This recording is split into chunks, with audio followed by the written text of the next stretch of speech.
beloved souls, once again. Thank you for joining me in my beautiful little sound studio sanctuary. I am your host, Star Lotus. I am a Reiki master, crystal alchemy sound bowl healer. I work with crystals. I make crystal jewelry. I'm also an energy codes coach, facilitator. I'm also a singer-songwriter, makeup artist, and just all kinds of arts I work with. And it's so lovely to have you guys with me here again tonight. So, we have a lot of energy in the cosmos. I don't know if you guys have been feeling it, but I definitely have been, both physically, spiritually, and emotionally. So, let's hop into what's going on. So, we are gathering under the potent energy of the Aries new moon and solar eclipse, which will take place on April 8th. A powerful time of transformation, new beginnings, and deep revelations. This is a moment of cosmic rebirth, inviting us to step into our personal power with fresh intentions and a renewed sense of purpose. Eclipses have a way of shaking things up, revealing hidden truths, and realigning us to our highest path. And with Mercury and Venus still in retrograde, old wounds and patterns we thought we had healed may be resurfacing, asking for deeper attention and resolution. This is not a setback, but an opportunity to redefine and integrate the lessons we've been working through. So I wanted to bring up something called the Bus Stop Conversation by Dr. Sue Morter with the Energy Codes work that I teach and work with. So it's the idea that before we come into this life, our souls make agreements with each other about the experiences we'll have, even the painful ones, to help us grow and awaken. It's a powerful way to reframe challenges, seeing them as a part of our soul's evolution rather than something happening to us. So I feel like what's going on right now is really us taking our power back and stepping into the fullness of our power. It's really easy to give our power away to other people and circumstances, and they call it being on the backside of the model, where you're in victimhood and your story is things are never working out for you, things are never going to be okay, and you're in this victimhood place and you lose all your power and you just give it away to everyone else.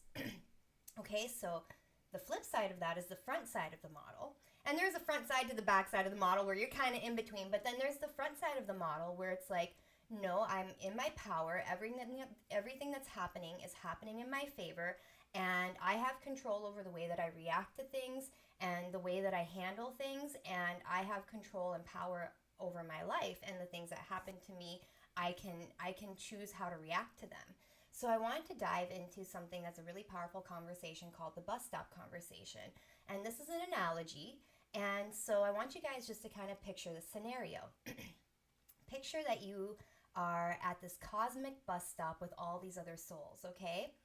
And you guys are waiting for your bus to go down to Earth, and you're all kind of just, talking about what you guys plan on doing when you go down to Earth. And maybe someone's over there saying I want to learn a lot about self-love this time. So I'm going to put myself in a lot of situations where I'm going to have to choose myself first, like maybe someone that I truly love is going to be really mean to me and hurt my feelings and be abusive. And maybe I'm going to have to choose myself and step out of that relationship and be in my own power and choose to unconditionally love myself.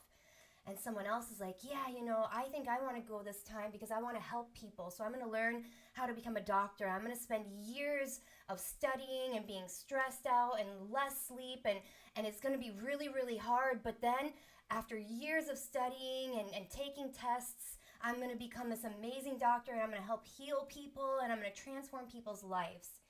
And then someone looks at you and they go, hey, so what are you in for this time? What are you going down to Earth to experience?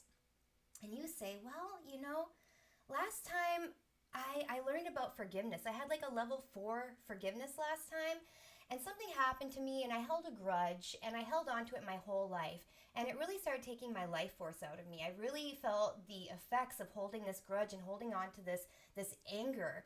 And I didn't even let go of it until I was on my deathbed, and I had no choice but to start letting go of things.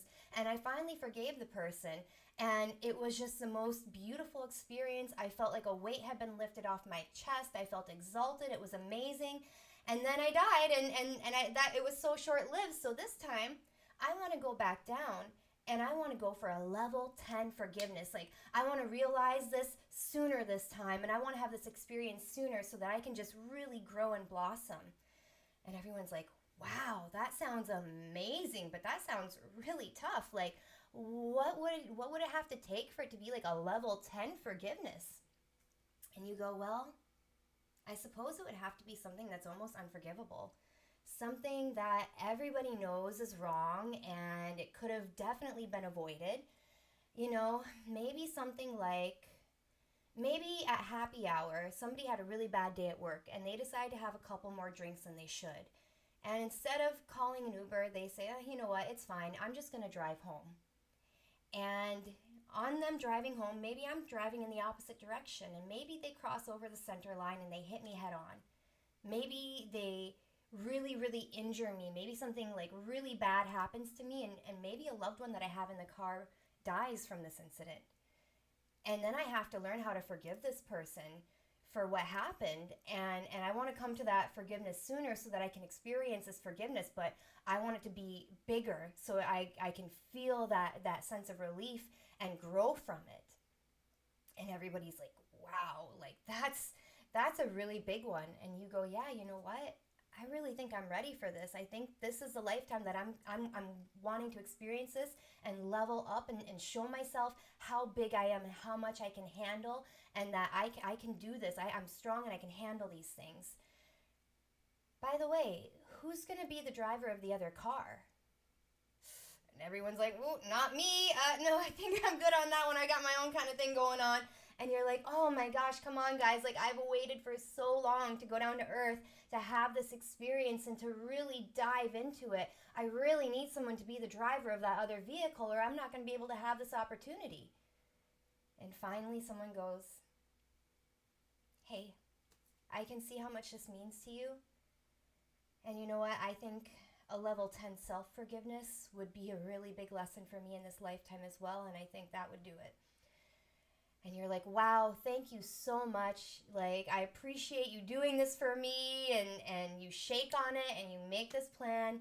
And all right, well, hey, here's our bus. Let's get on the bus and let's go down to earth and let's splat. You come down to earth, you splat, you forget everything, and you spend the rest of the time on earth trying to gather back yourself and who you are. And these experiences are what teaches us who we are. And you can apply the bus stop conversation to anything. It doesn't have to be something that big, but if something's really like stymieing you, if you feel like really like, oh, buckled over, like, oh my gosh, like this is a big one, you can tell which kinds of things those are bus stop conversations, soul agreements that we've made before we came here to help us with our expansion and to teach us new lessons. So if you find yourself facing emotions or situations you thought you had already healed, consider the idea that before you came into this life, your soul made agreements for these moments. In the grand design of your soul's evolution, every challenge is an invitation to remember who you truly are, to step fully into your power, just as this Aries new moon encourages us to do. You have the strength to navigate these moments with wisdom and grace. Instead of resisting, can you trust that this too is guiding you towards your highest alignment? Tonight we're going to be working with the key of E, resonating with the solar plexus chakra, and this is right below the ribs here. It's the center of confidence, willpower, and personal sovereignty. It's your personal power. As the Aries new moon ignites the fire of new possibilities, this frequency will help us release fear, reclaim our strength, and step boldly into the next chapter of our journey. Let the sound waves clear away any lingering doubts and realign you with your inner fire. Set your intentions, breathe deeply, and allow the vibrations to guide you into alignment to your highest self. Alrighty, and before we begin, I want to introduce to you guys the bowls because we have some beautiful power that we're working with again. Each of these carries a unique energy supporting us and aligning with the powerful themes of this Aries new moon and solar eclipse. So, we'll be grounding into the frequency of E. Move this out of the way a little bit. So this is a big grounding E bowl, and again, the solar plexus chakra is the center of personal power, confidence, and transformation. My grounding E-bowl is Great Salt Lake Violet Flame, an energy of deep transmutation and purification, helping us to clear old patterns and alchemize stagnant energy into light. The Great Salt Lake element brings the cleansing ancient wisdom of sacred waters, supporting emotional release and renewal. And then my middle E-bowl right here is androgynous indium with Dead Sea Salt, which brings balance, bringing the masculine and feminine energies within us to create harmony and wholeness. The Dead Sea Salt enhances this, offering deep cellular cleansing and connection to more of the sacred waters of the earth. So we're really getting into all that beautiful water energy, which Aries is fire, so water will cool that fire down just a little bit for us. All right, so next we're going to be working with G sharp, which supports authentic expression and supports truth. So I'll be working with this grounding bowl, which is lapis lazuli with platinum, and that's a G sharp. So it's a powerful combination of grounding, intuition, and deepening our connection to the inner truth. The platinum element enhances clarity and alignment, helping us to integrate higher frequencies with ease. This is a more balancing G sharp. This is grandfather platinum, an energy of ancient wisdom, grounding us into deep stability while expanding our awareness. And then over here, this is another one of my favorite bowls. This is the note of B. And this resonates with the crown chakra and higher consciousness.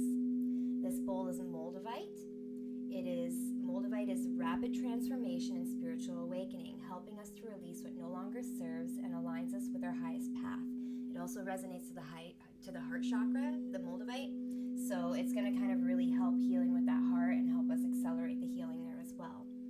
And then this little beauty is aqua auric gold with tesseract salt.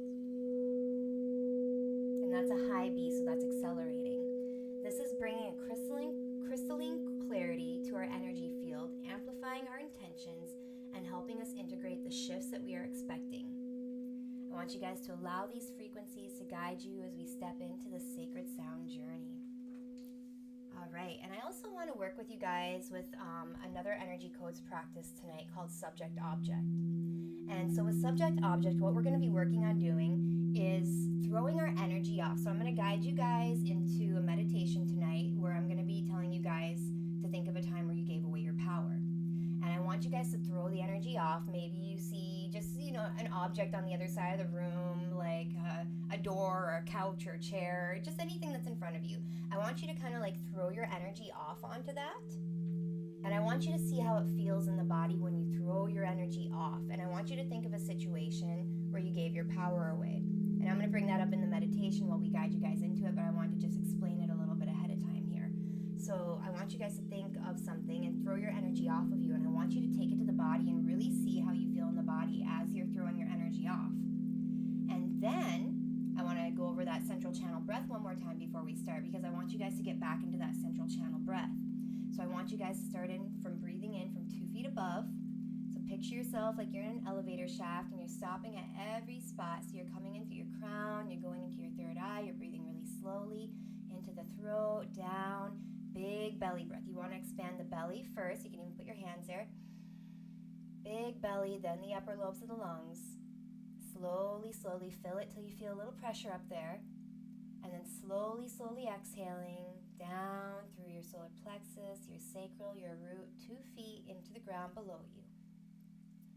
Slowly breathing back up into the belly, big belly breath, upper lobes of the lungs. And then when you exhale 2 feet above. So we're going to be that 2 feet above and 2 feet below. That's called a central channel breath. And then I want you guys to get into the channel. Remember holding Mula Bandha, which is tightening those pelvic floor muscles just a little bit so you can feel it. You don't have to go too crazy with it, but just tightening those pelvic floor muscles a little bit. Shoulders down and back, activating the heart, making your throat a little smaller so that your breath takes more time, and also so that you can hear your breath just a little bit with that ocean breath. Rolling those eyes up to your third eye and getting back into the channel. And so after you throw your energy off and you take it to the body, remember we're always embodying, we're going to take it to the body, see where we're feeling, where that situation is bringing us. And then I want you guys to squeeze it with a little tiny hug with your muscles and breathe into that space so that you're activating that space and you're bringing it back online. We're bringing that photon density into that area and we're lighting it back up and we're getting that area back online.